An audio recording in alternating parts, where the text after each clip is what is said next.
आइए बेटा, देखो बेटा पहले ना इस चैप्टर की थीम समझो, इस चैप्टर की इंपॉर्टेंस समझो, तब आपको बात समझ में आएगी। देखिए अगर हम कॉस्ट की बात करते हैं तो कॉस्ट की दो ब्रॉड कैटेगरीज होती हैं, प्राइम कॉस्ट और ओवरहेड्स। प्राइम कॉस्ट वो होती है जिसको हम अपने प्रोडक्ट के साथ इजीली आइडेंटिफाई कर सकते हैं, प्रोडक्ट के साथ बहुत इजीली आइडेंटिफाई कर सकते हैं। तो अब होता क्या है कि अगर मैं कोई प्रोडक्ट बना रहा हूं, जैसे मान लो मेरा मैकडोनल्ड्स का रेस्टोरेंट है, मैं बर्गर बना रहा हूं दो तरह के, बर्गर 1, बर्गर 2। अब बर्गर 1 और बर्गर 2 में जो सामान डलता है, जो डायरेक्ट मटेरियल है, डायरेक्ट लेबर है, उसको तो मैं इजीली आइडेंटिफाई कर लूंगा, उसकी कॉस्ट तो मैं निकाल लूंगा। इसके अलावा जो मेरे आउटलेट के बाकी के खर्चे, मेरी ऑर्गेनाइजेशन के बाकी के खर्चे, वो भी तो इन बर्गर्स पे डालूंगा, तभी तो बर्गर की सही कॉस्ट आएगी। पर बर्गर को आप कभी जाओगे बर्गर खाने तो उसको उलट पुलट के देखना, बर्गर की बंद को अलग करके अंदर टिक्की में झांक के देखना, टिक्की को भी चीर देना, उसके अंदर घुस के देखना, और क्या आप पता लगा सकोगे कि उसमें जो मैकडोनल्ड्स के शोरूम में एसी चल रहा है उसका बिजली का बिल कितना है, जो वहाँ कर्मचारी काम कर रहे हैं, सफाई वफाई कर रहे हैं, जो उनका मैनेजर है या वो जो एडवर्टीजमेंट्स करते हैं उनका खर्चा उसमें कितना है, आप नहीं बता पाएंगे। पर वो खर्चा भी तो हमने कस्टमर से चार्ज करना है। तो बेसिकली क्या होता है, प्राइम कॉस्ट तो इन बर्गर्स को डायरेक्टली एलोकेट हो जाती है। क्या हो जाती है? डायरेक्टली एलोकेट, वो हम डायरेक्टली पता लगा लेते हैं। और जो ओवरहेड्स हैं वो फेयर बेसिस पर हम इन प्रोडक्ट्स को चार्ज करते हैं। चार्ज करने वाली प्रक्रिया के दो नाम है, एब्जॉर्प्शन ऑफ ओवरहेड्स, या दूसरा नाम है रिकवरी ऑफ ओवरहेड्स। तो हम अपने ओवरहेड्स के खर्चे इन बर्गर्स पर डाल देते हैं, वो किसी हिसाब से डालते हैं, वो जेन्युइन बेसिस पे डालते हैं, रीजनेबल बेसिस पे डालते हैं, फेयर बेसिस पे डालते हैं। और इस चैप्टर में हमने वो प्रक्रिया सीखनी है कि भैया किस तरह से ओवरहेड के खर्चे जो है, ओवरहेड्स जो है, वो हम अपने प्रोडक्ट के ऊपर डालते हैं। कैसा लगा? थीम समझ में आ गई? तो किसी भी प्रोडक्ट के साथ उस पर होने वाली प्राइम कॉस्ट को हम इजीली आइडेंटिफाई कर सकते हैं, उस कॉस्ट का हम आसानी से पता लगा सकते हैं, वो कॉस्ट तो हम उसकी निकाल लेंगे। पर इसके अलावा हमने कस्टमर से ओवरहेड्स भी वसूलने हैं। अल्टीमेटली कस्टमर ने ही सारी कॉस्ट बियर करनी होती है। तेल तो तिलों से ही निकलता है, सारा पैसा कस्टमर ने ही पे करना होता है। तो इस चैप्टर में हमने सीखना है कि किस प्रकार से ओवरहेड्स को हम प्रोडक्ट के ऊपर डालकर उसकी कॉस्ट निकालते हैं। यहां तक बात समझ में आ गई? तो जैसे ही मैंने किसी भी प्रोडक्ट की कॉस्टिंग करनी है, मैंने सपोज मैंने बर्गर की कॉस्ट निकालनी है, तो मैंने देखा कि बर्गर में जो टिक्की लगती है, जो बन लगता है, वो सब मिला के 6 रुपये का लगता है। बर्गर बनाने वाले जो व्यक्ति लगे हुए हैं उनकी लेबर कॉस्ट 2 रुपये आती है, और ऊपर से रैपिंग वगैरह का जो डायरेक्ट एक्सपेंस है वो 1 रुपये आता है। कुल मिला के मेरे 9 रुपये लगते हैं। अब बाकी खर्चे भी तो मैंने कस्टमर से वसूलने। फैक्ट्री ओवरहेड की जगह आप कह सकते हो आउटलेट ओवरहेड्स। क्या कह सकते हो?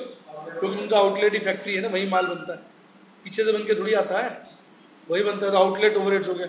इसके अलावा उनका एक एडमिनिस्ट्रेशन डिपार्टमेंट भी होता है जो सारे आउटलेट्स को संभाल रहा है, रन कर रहा है, उनके एडमिनिस्ट्रेशन ओवरहेड्स हो गए।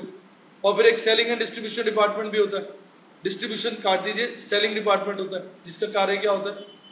एडवर्टीजमेंट्स करना, पॉपुलर बनाना बर्गर। वो डिस्ट्रीब्यूशन आउटलेट में चला जाएगा ना, क्योंकि डिस्ट्रीब्यूशन अलग से नहीं हो रहा ना, आउटलेट वाले संभाल रहे। तो कैसे भी कर लो, एक अलग विषय है। बेसिकली ये खर्चे भी तो हमने कस्टमर से चार्ज करने। तो आपने कॉस्ट शीट में क्वेश्चन किए होंगे, अगर आपको याद है कॉस्ट शीट का चैप्टर आप पढ़ चुके हैं, तो उसमें ऐसे बोल देते थे फैक्ट्री ओवरहेड जो है 60% ऑफ डायरेक्ट वेजेस है। तो आप डायरेक्ट वेजेस का 60% ₹1.20 ले लो, ये कॉस्ट आ गई ₹10.20। एडमिनिस्ट्रेशन ओवरहेड बोल दिया भाई 20% ऑफ फैक्ट्री कॉस्ट है, यानी इसका 20% ले लिया, यानी ₹2.04। कॉस्ट ऑफ प्रोडक्शन आ गई ₹12.24। सेलिंग एंड एडमिनिस्ट्रेशन ओवरहेड बोल दिए ₹2 पर यूनिट, क्या तो ₹2 एक यूनिट की कॉस्ट आ गई। मैं भी एक बर्गर की बात कर रहा हूं, तो टोटल बर्गर कितने का पड़ गया ₹14.24। कैसा लगा? तो ये जो परसेंटेजेस हैं, ये जो पर यूनिट है, ये कैसे निकलते हैं, ये क्या तरीका है, ये क्या बेसिस है, किस प्रकार से इसका डिटर्मिनेशन होता है, वो सब आपने इस चैप्टर में सीखी। मजा आ गया चैप्टर की थीम समझ के? बच्चे चैप्टर कर लेते हैं, उनको थीम ही नहीं पता होता। ओवरहेड्स के चैप्टर की आम की है, समझ आया थोड़ा थोड़ा, क्या थीम है, क्या पर्पस है, क्या लॉजिक है, बच्चों को कई बार पता नहीं। तो मैंने अपना स्टार्ट ही चैप्टर इस बात से किया है, इसका थीम समझाने के लिए कि ओवरहेड्स क्या है। कितना पीछे करूं? तो बात समझ में आ गई आपको? थीम क्लियर हो गया? तो यानी कि यहां आपने क्या सीखना है कि ओवरहेड रेट्स कैसे डिटरमिन होते हैं, उनसे रिलेटेड सारी बातें सीखना। ये तो मैं आपको दर्शन हल्के से करा रहा हूं।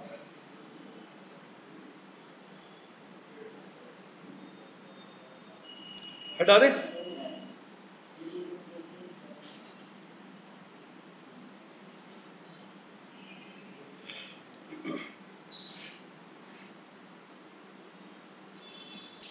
अब जैसा कि मैंने अभी थोड़ा सा समझाया आपको कि हमारी टोटल कॉस्ट कितनी कैटेगरी में आ जाती है?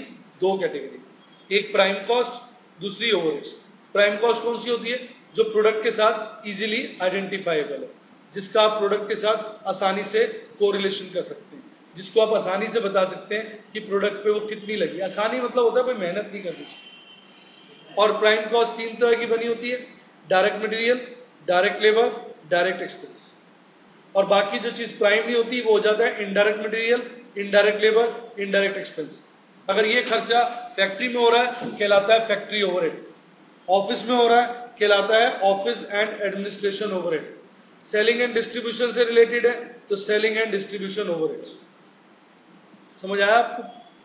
तो ये मैंने आपके लिए चार्ट बना दिया। प्राइम कॉस्ट और ओवरहेड्स 2 हमारी कॉस्ट होती है। प्राइम कॉस्ट के 3 टुकड़े कर दिए, direct material, direct labour, direct expense. Overheads का फंक्शनल क्लासिफिकेशन कर दिया। फंक्शनल मतलब कहां हो रहे हैं, factory overhead, administration overhead, selling and distribution overheads. फिर कंपोनेंट वाइज क्लासिफिकेशन कर दिया। अब जैसे स्टेशनरी है, फैक्ट्री में यूज हो रही है, इनडायरेक्ट मटेरियल, किसका? Factory overhead. ऑफिस में यूज हो रही है, इनडायरेक्ट मटेरियल, किसका? Administration overhead. सेल्स डिपो में यूज हो रही है, इनडायरेक्ट मटेरियल, किसका? Selling and distribution overheads. Peon है, चपड़ासी, फैक्ट्री में काम कर रहा है, indirect labour, factory overhead. Office में काम कर रहा है, indirect labour, office overheads. Sales depot में लगा हुआ है, indirect labour, selling and distribution overhead. किराया फैक्ट्री का है, indirect expense, factory overhead. Office का है, indirect expense, administration overhead. Sales depot का है, indirect expense, selling and distribution overhead. यानी नेचर तो वही है, हो कहा रहा है उसके हिसाब से वो ओवरहेड वो वाला बन जाता है। इसको बोलते हैं फंक्शनल क्लासिफिकेशन। अब बेसिकली एक करेक्शन है, देख लेना बुक के अंदर अगर नहीं हुई। क्वेश्चन नंबर 21 में ₹1.20 की जगह ₹1.25 का रेट है।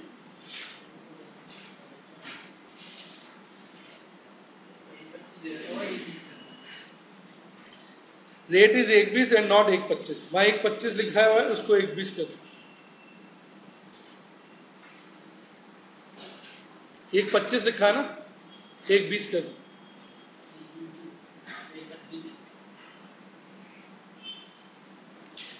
मैंने कहा करेक्शन पहले बताओ। अब ये जो हमने अभी बात चर्चा की थी overheads overheads overheads overheads overheads, इसका फुल फॉर्म क्या है? Distribution of overheads and determination of overhead rates. Distribution of overheads and determination of overhead rates. Clear? अब होता पता क्या, आप थोड़ा एक थीम और समझिए, मैं आपको एक डायग्राम से और समझाता हूं।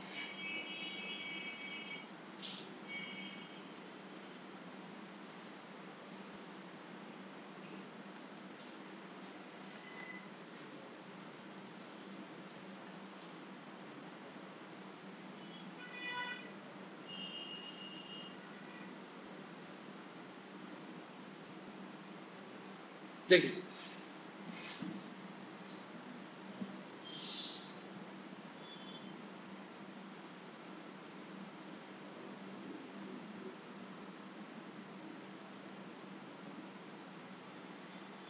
ध्यान दीजिए, होता क्या है, अगर हम फैक्ट्री की बात करें ना, फैक्ट्री में दो तरह के डिपार्टमेंट होते हैं। एक होते हैं प्रोडक्शन डिपार्टमेंट,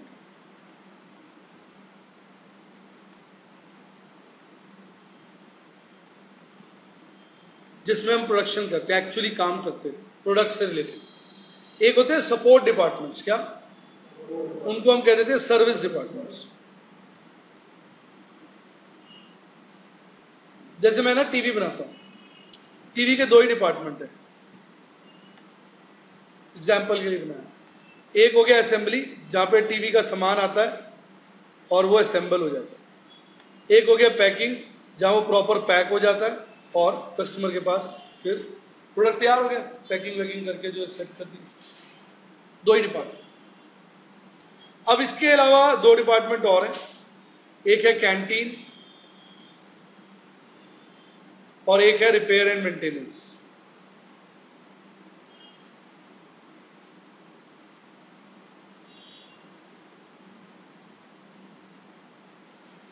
अब टीवी तो आप समझ सकते हैं कैंटीन डिपार्टमेंट में नहीं जाता होगा, संभव कंफ्यूज हो रहा, नहीं जा भी सकता वैसे। क्यों नहीं जाएगा? वहां टीवी का क्या काम है? कैंटीन में तो कौन जाता होगा? एम्प्लॉइज खाना खाने जाते होंगे।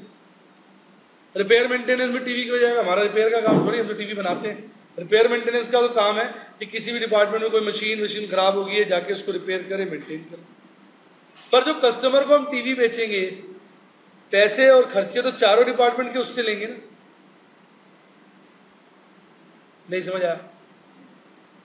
अब हमें पता है कि असेंबली में लगते हैं 10 घंटे और पैकिंग में लगते हैं 2 घंटे। हमने अपने खर्चे पर आवर निकाल लिए। सपोज हमने क्या करा, असेंबली डिपार्टमेंट के सारे खर्चे निकाल लिए और उसको डिवाइड कर दिया नंबर ऑफ आवर से, और वो आ गया 1000 रुपये पर आवर। क्या आ गया? 1000 रुपये पर आवर। तो हमने कहा भाई ठीक है, टीवी बनाने पे असेंबली डिपार्टमेंट का खर्चा कितना आता है? 10,000। 10,000 हो गया ना, 1000 इंटू 10 घंटे 10,000। इसी तरह मान लो पैकिंग डिपार्टमेंट का खर्चा निकला 200 रुपये पर आवर, तो इसका क्या आ गया? 400। लेकिन अब कैंटीन और रिपेयर्स का कैसे लोगे? अभी थोड़ी टीवी को लात मार के थोड़ी देर के लिए कैंटीन में उठा दोगे, चल बेटा थोड़ी देर बैठ जाते, कुछ अच्छा लगता खा ले। खर्चे डालने तेरे को, डालने तो ही। तो हम क्या करते हैं, जरा ध्यान से सुनिएगा। खर्चे भी बहुत सारे होते हैं। ये है एक्सपेंस 1,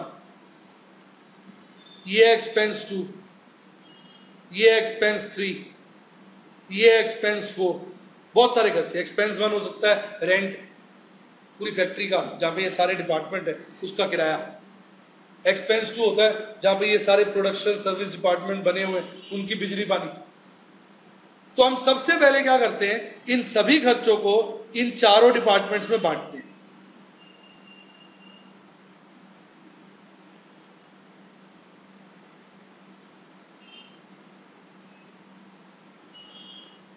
किसी रीजनेबल बेसिस पे, जैसे एग्जांपल के लिए बोलता हूं रेंट है, उसको एरिया के बेसिस पे बांट दिया। इलेक्ट्रिसिटी का खर्चा है तो नंबर ऑफ लाइट पॉइंट्स, बिजली के जो पॉइंट्स होते हैं उनके बेसिस पे बांट दिया। इस प्रक्रिया को बोलते हैं प्राइमरी डिस्ट्रीब्यूशन ऑफ ओवरहेड्स। क्या बोलते हैं? जब हम खर्चों को किस में बांट रहे हैं? सर्विस और प्रोडक्शन डिपार्टमेंट दोनों में बांट रहे हैं किसी एक रीजनेबल बेसिस पे, जिनके लिए आपने भी बोला बनेगी तो सिंपल कॉस्ट शीट ही लास्ट में। रिपीट, बनेगी तो सिंपल कॉस्ट शीट ही लास्ट में, मेहनत करके बनेगी। थोड़ा पहले रेट निकाल के रख लेंगे ना, नहीं समझे आप? अभी देखना आपको नशा आ जाएगा। जब मैं पूरा कर लूं तो बोलने से सिंपल कॉस्ट शीट में कैसे आएगा। तो पहले हम खर्चों को सभी डिपार्टमेंट में बांटते हैं, फिर हम क्या करते हैं, इन डिपार्टमेंट के डायरेक्ट एक्सपेंस भी जोड़ लेते हैं। क्या जोड़ लेते हैं? डायरेक्ट एक्सपेंस मतलब जो इन डिपार्टमेंट के एक्सक्लूसिव खर्चे, जो हम इजीली आइडेंटिफाई कर सकते हैं। प्राइम कॉस्ट इस डिपार्टमेंट, नहीं समझे? जैसे कैंटीन में आटा लगता होगा ना, किसलिए लगता होगा आटा?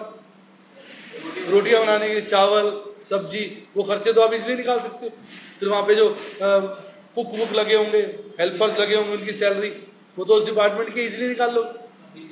तो ऐसा करने से आपको इन डिपार्टमेंट के टोटल कॉस्ट मिल जाएगी। क्या मिल जाएगी? Total cost. अगर आप पूरी प्रक्रिया देखो ध्यान से, ये हो गया फर्स्ट स्टेप। फर्स्ट स्टेप क्या था बेटा? Primary distribution of overheads. Overheads को सभी डिपार्टमेंट में बांटा, चाहे वो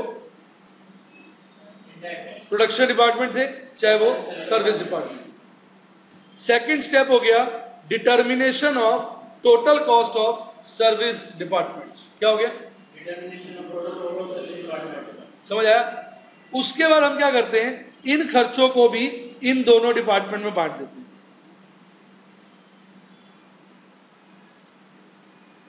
ऐसा करने से इन दोनों डिपार्टमेंट के टोटल ओवरहेड्स आ जाते हैं। क्या आ जाते हैं? Total overheads. ये हो गया फोर्थ स्टेप। तो अब ये जो टोटल ओवरहेड्स आए दो डिपार्टमेंट के, कौन कौन से के? असेंबली और पैकिंग, दो के ही आए ना बस, असेंबली और पैकिंग। अब इन टोटल ओवरहेड्स जो हमने निकाले असेंबली और पैकिंग, अपनी आत्मा से पूछो इसमें सारे खर्चे नहीं घुस गए? सर्विस के भी घुस गए और प्रोडक्शन के भी घुस गए, मतलब पूरी फैक्ट्री के खर्चे घुस गए ना एक सिस्टमेटिक वे में। नहीं समझ आया? अब इस डिपार्टमेंट में जितने घंटे काम होता है, रिपीट, उसको हमने ये टोटल ओवरहेड्स को उस घंटों से डिवाइड कर दिया, तो हमारा रेट आ गया क्या? 1000 रुपए पर आवर। नहीं समझ आया? नहीं समझ आया? मेरा तकिया कलाम है वैसे, समझ तो सभी आ रहा होता है। मैं पूछता हूं आपसे भी, आया कि नहीं? समझ आया? इसी तरह इसके भी हमने सारे ओवरहेड्स को इसके आवर से डिवाइड कर दिया, तो रेट क्या आ गया? 200। तो ये पांचवा स्टेप हो गया ना। तो पहला स्टेप क्या हुआ? Primary distribution of overheads. दूसरा स्टेप क्या हुआ? Determination of total cost of service department. तीसरा क्या हुआ? Distribution of service department overheads to production department, जिसको हम शॉर्ट में बोल देते हैं सेकेंडरी डिस्ट्रीब्यूशन ऑफ ओवरहेड्स। क्या बोल देते हैं? Secondary distribution of overheads. और फोर्थ स्टेप क्या हुआ? डिटर्मिनेशन ऑफ टोटल ओवरहेड्स कह लो, या ये फोर्थ और फिफ्थ मर्जी कर दो ना, determination of total overheads and overheads rate, वो तो इकट्ठा ही चलेगा ना, ओवरहेड निकालते डिवाइड कर दो, तो फोर्थ फिफ्थ तो कंबाइंड सी हो। अब आपके रेट आ गए 1000 रुपए घंटा और 200 रुपए घंटा। अब आप बड़े मजे से सिंपल कॉस्ट शीट में इसको बना सकते हो ना। अब जैसे आप टीवी की कॉस्ट निकाल रहे हो, अब फैक्ट्री ओवरहेड निकालना है, तो इसके दो पार्ट कर दोगे आप, असेंबली ओवरहेड्स और पैकिंग ओवरहेड्स। फैक्ट्री का ही पार्ट यहां होता है 10 घंटे का, 10 × 1000 10,000। यहां होता है 2 घंटे का, 2 × 200 400। कैसा लगा? तो अभी तो सिंपल कॉस्ट शीट बना पाए, पर ये जो रेट बड़े प्यारे से निकाल लिया आपने, इसको निकालने के लिए बड़ी मेहनत होती है। वो चीज हम किसी और चैप्टर में नहीं सिखाते। वो कहाँ सिखाते हैं? ओवरहेड्स के चैप्टर। पूछिए क्यों? बेटा जो चीज जहां की है वहीं तो सिखाई जाएगी। ओवरहेड्स रेट ओवरहेड चैप्टर में ही सिखाई जाएगी। अब बताओ मजा आया कि नहीं आया? क्लियर हो गया? तो अब मैं यहां सब चीजों की चर्चा कर रहा हूं जो मैंने आपको भी समझा। पहले मैंने बताया कि दो तरह के डिपार्टमेंट होते हैं, प्रोडक्शन और सर्विस। प्रोडक्शन डिपार्टमेंट में मैंने बताया कि वो होते हैं जहां पे एक्चुअल काम होता है और उनके ओवरहेड हम चार्ज कर सकते हैं। मैंने आपको एक मेथड दिखाया था ओरली, कौन सा? पर लेबर आर। क्या बताया था? पर उसके बहुत सारे मेथड है। पर मशीन आर ले लो, पर लेबर आर ले लो, परसेंटेज ऑफ लेबर कॉस्ट ले लो, percentage of machine cost, material cost ले लो। आप देख लो कि जो आपके ओवरहेड्स हैं वो किस चीज पे डिपेंड करते हैं। आपकी आपकी जो डिपार्टमेंट है वो मशीनों पे ज्यादा चलती है तो आप मशीन आवर रेट लो। लेबर ज्यादा काम करती है, लेबर आवर रेट लो। आपको लगता नहीं मटेरियल का खर्चा बहुत ज्यादा, परसेंटेज ऑफ मटेरियल कॉस्ट। आप देखो आपके खर्चे वहां के किस चीज पे ज्यादा निर्भर करते हैं, उस बेसिस पर आप उसको रेट को बना के रखो। पर सर्विस डिपार्टमेंट कौन से होते हैं? जहां पर हमारा प्रोडक्ट नहीं जाता। ये प्रोडक्शन डिपार्टमेंट को सपोर्ट करने के लिए होती है। तो यहां मैंने लिखा है भाई लाल रंग में कि अब इन सब की वजह से प्रॉब्लम क्या होती है कि इन सब डिपार्टमेंट के खर्चे प्रोडक्ट को कैसे चार्ज किए। ऑल्दो वो प्रॉब्लम तो मेरा सॉल्यूशन तो आपको दिखाई दे दिया ना। फिर मैंने वो स्टेप लिखे जो मैंने आपको कम से कम 10 बार सुनाया आज। पहला, determination of primary distribution of overheads. दूसरा, determination of total cost of service department. तीसरा, सेकेंडरी डिस्ट्रीब्यूशन, जब आप सर्विस डिपार्टमेंट के टोटल कॉस्ट को प्रोडक्शन डिपार्टमेंट में बांट दें। चौथा, डिटर्मिनेशन ऑफ ओवरहेड रेट्स, जो कि हमने अपने एग्जाम्पल में पर आवर निकाले थे। असेंबली का 1000 रुपया और पैकिंग का 200 रुपया। समझ आया? और लास्ट में फिर प्रोडक्ट की कॉस्ट निकालना, जो मैंने आपको सिंपल कॉस्ट शीट में लिख के दिखाया था ना, कॉस्ट 10,000 और 400। तो पांचों के मैंने आपको दर्शन करा दिए। क्लियर हुआ कि अब प्रश्न उठता है कि सर ने बड़ी प्यारी ड्राइंग बनाई, बड़ी खूबसूरत ड्राइंग बनाई, बड़ा मजा आ गया, बड़ा अच्छा समझ आया, पर क्या एग्जाम में ऐसे करेंगे? नहीं, ये समझाने के लिए। एग्जाम में करेंगे हम एक चार्ट बनाकर जो आपके सामने है। हम ऊपर लिखेंगे सर्विस डिपार्टमेंट, प्रोडक्शन डिपार्टमेंट, कोई फर्क नहीं पड़ता। पहले प्रोडक्शन लिख लो, बाद में सर्विस लिख लो, या पहले सर्विस लिख लो, बाद में प्रोडक्शन लिख लो। पहले आप सभी खर्चों के नाम लिखेंगे यहां पर। जैसे रेंट है 10,000, फिर रेंट को आप किस बेसिस पे बांटते हो? एरिया के बेसिस पे। मान लो एरिया जो है उसका रेशियो है 2:1:5, तो 10,000 का इसमें हिस्सा कितना आ जाएगा? 2,000, इसमें 2,000, इसमें 1,000, इसमें 5,000। तो जैसे रेंट बांटा है ऐसे अलग अलग खर्चों को आप बांटोगे और फिर इनको जोड़ लोगे। तो ये आपका फर्स्ट स्टेप हो गया ना। कौन से वाला? Primary distribution of overheads.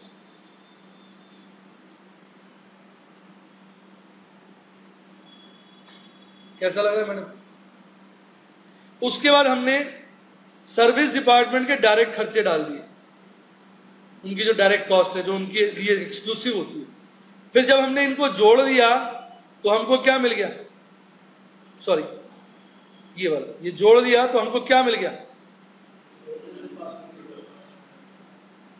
Total cost of service department. कौन सा स्टेप हो गया? सेकेंड। फिर अब ये दोनों खर्चे हमने सर्विस डिपार्टमेंट में से माइनस किए और प्रोडक्शन डिपार्टमेंट में प्लस किए, और फिर प्रोडक्शन डिपार्टमेंट के हमने टोटल ओवरहेड्स निकाल लिए। तो भाई S1 और S2 जो सर्विस डिपार्टमेंट के खर्चे तो बढ़ जाएंगे ना। तेरे पास 1,000 रुपए तो बांट दे बच्चों में, तो तेरे पास 1,000 माइनस नहीं हो गए? फिर तेरे पास बचा क्या? अंडा। बेटे फील नहीं आ रहा तो 1000 का नोट निकाल, एकदम क्लियर हो जाएगा। जैसे 1000 रुपये बांटेगा तुझे एहसास होगा कुछ माइनस हो रहा है मेरे पास से। तो जिनके खर्चे बटेंगे वो माइनस, और जिनको 1000 रुपये में पैसे मिलेंगे वो प्लस। तो खर्चे इधर माइनस हो गए, तभी तो ये दोनों क्या हो गए? जीरो। और बाकी में प्लस हो गए तो वो बढ़ गए। इस प्रक्रिया को क्या बोला? Secondary distribution. अभी जो टोटल ओवरहेड्स है इनको आप आवर से या जिस भी चीज का आप उसको बेस बनाकर रेट निकालना चाहें तो चौथा स्टेप आ गया, डिटर्मिनेशन ऑफ ओवरहेड रेट। कैसा लगा? समझ आई पूरी थीम ओवरहेड्स की? आनंद आया? अब ये वही डायग्राम जो मैंने बनाया था, यहां कॉम्प्लिकेटेड लग रहा है, मैंने वो थोड़ा कलर्ड बनाया था ना अभी, इसको तो छोड़ो, बेकार है ये, मैंने अभी समझाई थी आपको। अब यहां मैं फर्स्ट स्टेप की चर्चा कर रहा हूं, आपको थोड़ा राय दे रहा हूं कि जो सारे खर्चे हमने सभी डिपार्टमेंट में बांटने होते हैं उसको कैसे बांटना चाहिए, उसकी राय दे। रेंट अगर हो तो आप उसको बांटे एरिया के बेसिस पे। बताइए क्यों? कितना बढ़िया बच्चे ने जवाब दिया, to the point. Sir rent area के तो देते हैं। अब एक घर है, 2 बच्चों ने ले लिया किराए पे, उसमें 3 कमरे हैं बराबर से। एक बच्चा कहता भाई साहब मैं तो 2 रूम लूंगा, तू 1 रूम ले ले। दूसरा बोला ठीक है यार, किराया भी तो फिर 2:1 में बटेगा, ये थोड़ी किराया इक्वल हो जाएगा। नहीं मेरी बात समझ, जो 2 कमरे लेगा वो डबल किराया देगा, किसके मुकाबले? जिसने 1 कमरा लिया। 30,000 अगर किराया तो 2:1 में बढ़ जाएगा, पहला बंदा 20,000, दूसरा बंदा 10,000। वही बात यहां हो गई। कैसा लगा मैडम? दूसरा है इलेक्ट्रिसिटी, बिजली का खर्चा। इलेक्ट्रिसिटी क्या होती है? बिजली। फिर महसूस किया आपने उंगली डाली? तो इसको किस रेशियो में बांटना चाहिए? इसके 2 पॉपुलर बेसिस हैं, एक नंबर ऑफ लाइट पॉइंट्स, अगर लाइट पॉइंट्स ना दिया हो तो एरिया के बेस पे बांट। ये सजेशंस है मेरे आपको। इतने सारे क्वेश्चंस जो मैं आज तक कराता रहा हूं उनको देखते हुए मैं सारे केसेस बता रहा हूं, तो मल्टीपल ऑप्शंस बता रहा हूं। अब कोई भी एक जो पॉपुलर है वो फॉलो करना, स्ट्रेस नहीं लेना इसको। लिखा भी मैंने उसी ऑर्डर में, पहले इसको प्रेफर करो फिर इसको। Third, power. पावर क्या होती है? पावर और लाइट में क्या फर्क है आप बताइए? सर लाइट तो जैसे ये चल रहा है और आपसे मशीन चला रहे हो तो उसमें पावर लगेगी। अरे ये जल रहा है तो लाइट है, मशीन चला रहे पावर। मैं आपको बताता हूं, आपको एकदम क्लियर हो जाए। लाइट और पावर में फर्क क्या, आप इसको पहचान सकते हैं। सॉकेट बनाता हो, उसमें उंगली डालिए आप, अगर आपके मुंह से उई आवाज है तो समझो लाइट है, और उंगली डालने के बाद कोई आवाज ही ना है तो समझ लो ये पावर। फैक्ट्री के अंदर जो बल्ब जल रहा है वो लाइट। पावर के बाद आत्मा का मिलन परमात्मा से हो जाता है। उसकी वोल्ट जो है, बच्चा जो कहना चाह रहा है ठीक कह रहा है, मतलब वो पावरफुल होती है, उसकी जो करंट होता है वो ज्यादा स्ट्रॉन्ग होता है, मशीनें चलती है बड़ी। तो लाइट वो जिसके बाद मुंह से क्या आवाज है, उई कुछ हुआ है, और पावर वो जिसके बाद कोई आवाज आई, सब दुखों से मुक्ति। फोर्थ, अच्छा पहले पावर की हॉर्स पावर के रेशियो में बांट देते हैं।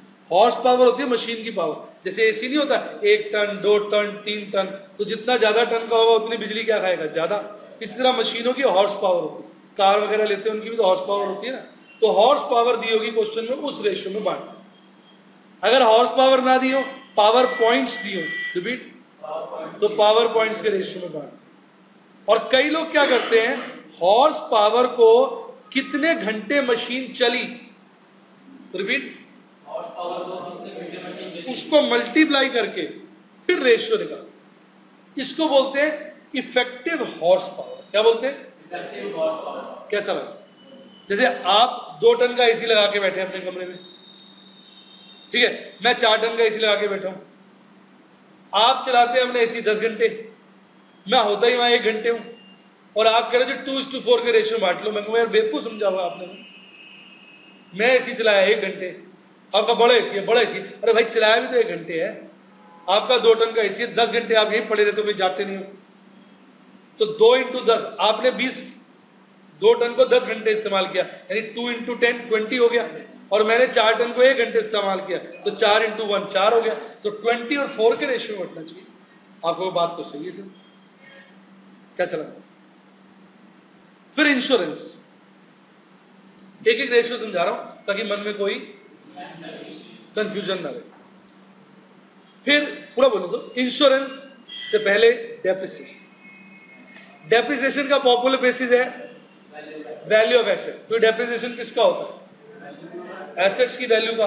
तो जिस डिपार्टमेंट में जितनी एसेट लगी हो उसके रेशियो में पूरा डेप्रिसिएशन बांट दो। कई बार इसमें भी लोग मजे लेते हैं, वैल्यू को किससे मल्टीप्लाई कर देते हैं? आर से।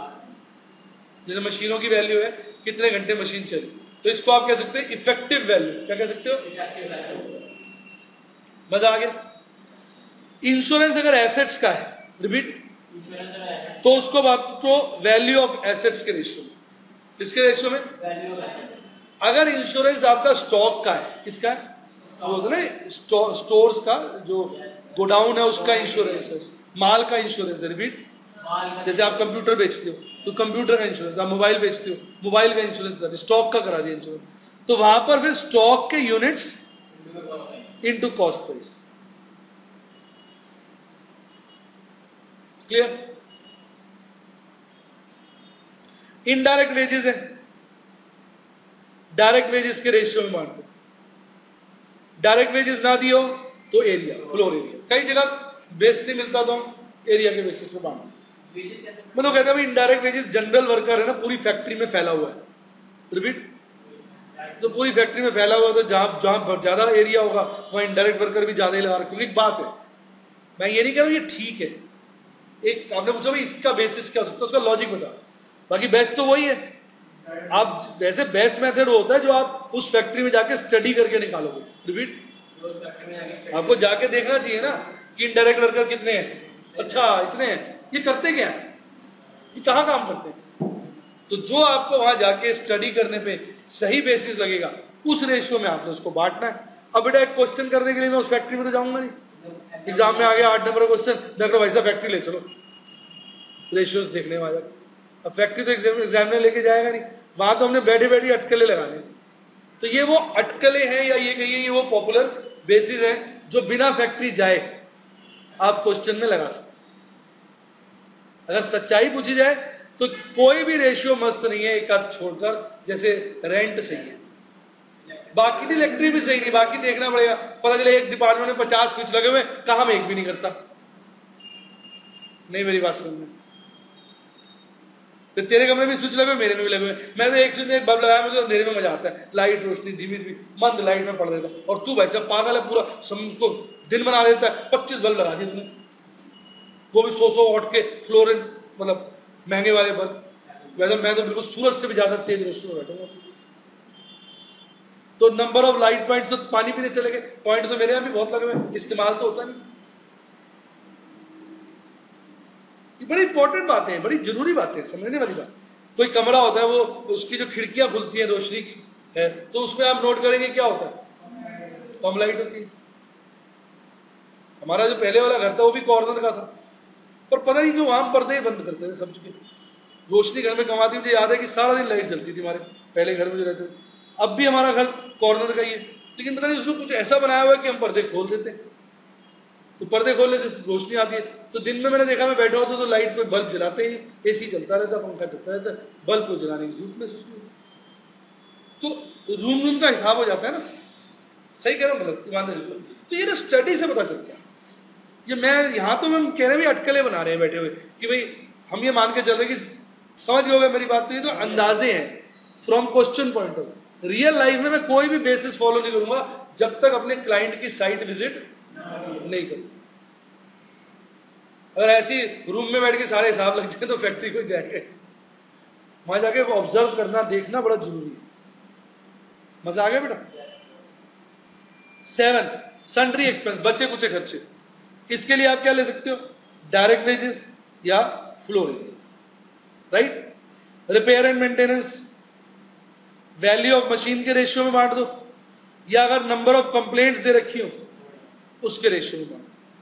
क्वेश्चन टू क्वेश्चन डाटा को देख के चॉइस ले लो। स्टोर्स डिपार्टमेंट के खर्चे हैं, भरत पढ़ भी लिया अगर बात ही करता है तो सारा टाइम। स्टोर्स डिपार्टमेंट के खर्चे हैं, उसको किस रेशियो में बांटोगे?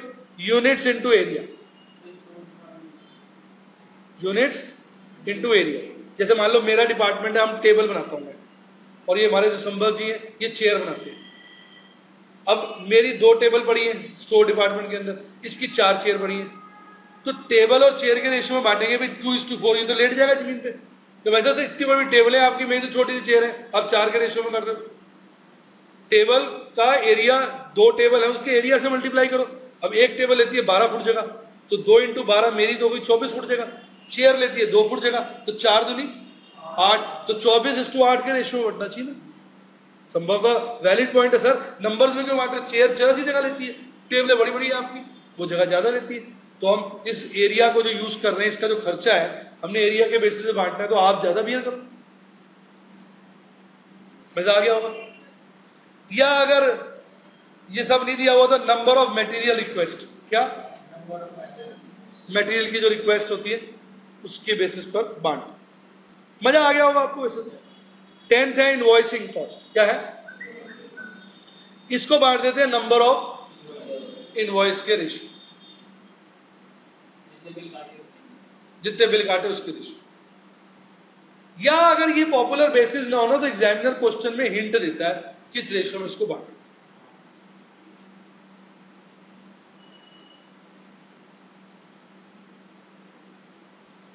मजा आया कि नहीं आया? क्लियर?